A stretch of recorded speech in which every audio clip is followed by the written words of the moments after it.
안녕하세요. 오늘은 나는 연애 좀 해봤다 하는 분들이라면 한 번쯤 고통받아봤을 문제 중 하나죠.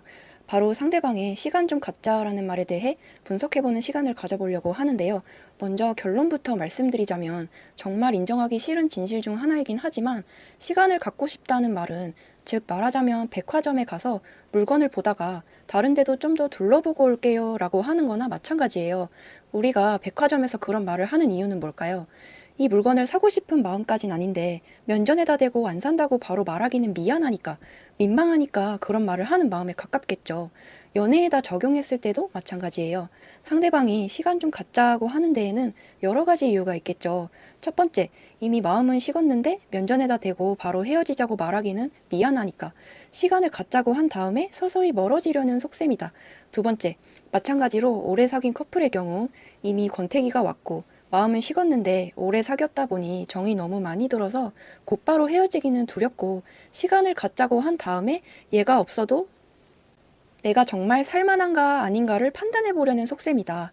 세 번째, 이미 다른 이성이 생겼는데 아직 확실하게 환승할 만한 관계까진 아니니까 나를 보험으로 놔두고 둘 사이에서 간접하는 시간을 가지려고 하는 거다. 네 번째, 다른 이성이 생긴 것까진 아닌데 주변에 관심이 가고 눈길이 가는 이성이 한 명쯤은 있는 상태, 또는 다른 이성이 없더라도 그냥 마음이 식어서 다른 사람도 좀 만나보고 싶다고 막연하게 생각하고 있는 상태에서도 시간을 좀 갖자는 이야기가 나올 수가 있겠죠. 하지만 물론 예외인 경우도 있기는 할 거예요. 만약에 두 분께서 그냥 잠깐 충동적으로 싸운 경우이다.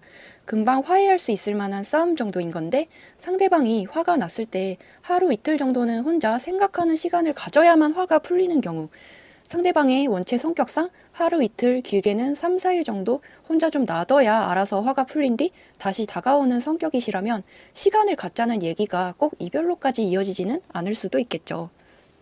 그렇지만 어찌됐든 슬프게도 시간을 갖자는 이야기가 나왔을 땐 대부분은 이별의 전조 증상인 경우가 많은 것 같아요. 저 같은 경우에도 정말 나쁜 짓이기는 하지만 약 3년간 사귀었던 친구에게 이별 통보를 할 적에도 오랫동안 사귀어서 너무 정이 많이 들어버린 탓인지 헤어지자는 말을 하기가 도저히 입이 떨어지질 않더라고요.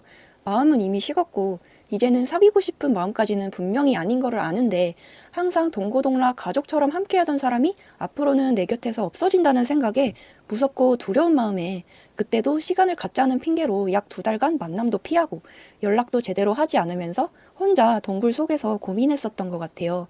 아마 상대는 그 시간 동안에 피가 마르는 기분이었겠죠. 기약 없는 기다림이었을 테니까요. 결국에 시간을 갖자고 하는 사람들의 심리는 대부분 그렇다고 생각을 해요. 상대에게 미움받는 게 싫고 나쁜 사람으로 남기는 싫으니까 대놓고 이젠 너를 좋아하지 않는다, 헤어지자고 말하기는 망설여지는 탓인 거죠. 그렇다면 상대방에게서 시간을 갖자는 말을 들었을 때 어떻게 대처하는 게 가장 좋을까요? 첫 번째, 상대가 시간을 갖자는 말을 하면 그 자리에서 쿨하게 그래 알았어 라고 인정해버리는 거예요. 그러면 상대도 당황하게 될 수밖에 없겠죠. 상대는 내가 이런 말을 하면 구독자분께서 분명 왜냐고 묻거나 불안해하거나 붙잡고 매달리거나 하는 행동 중 하나는 할 거라고 예상을 했을 텐데 그 예상을 처참히 깨버리니 당황할 수밖에 없는 거죠. 오히려 얘도 나한테 마음이 식어버린 건가?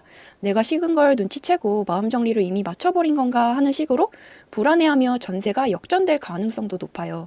그리고 두 번째로는 이왕 시간을 갖기로 했다면 언제 몇 날 며칠까지 가지고 서로 연락할 날을 명확하게 정한 뒤에 가지는 게 좋아요.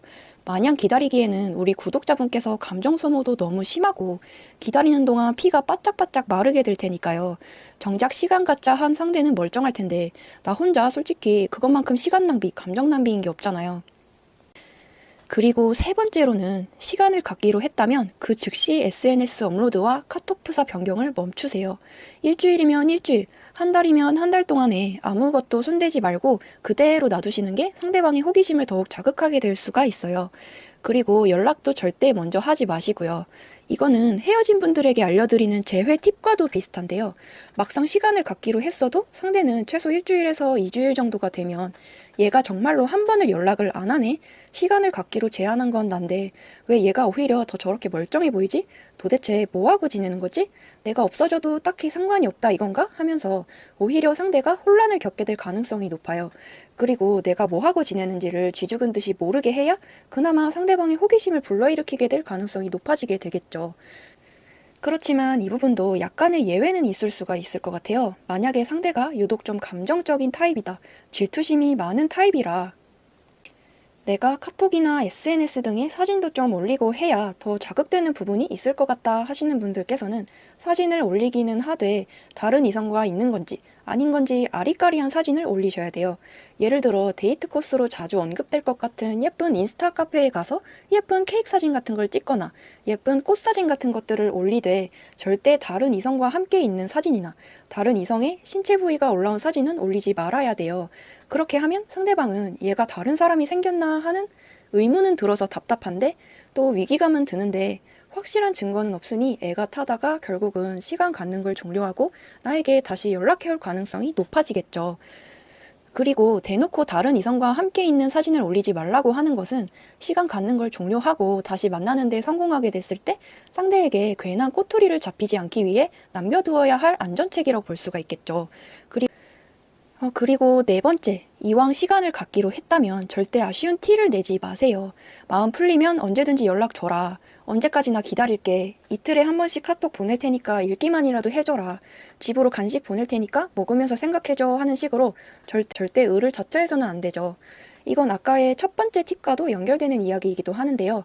그리고 마지막 다섯 번째, 슬프지만 아까도 말씀드렸던 것처럼 상대가 시간을 갖자고 얘기했을 경우엔 사실상 이별의 전조 증상일 가능성이 높아요.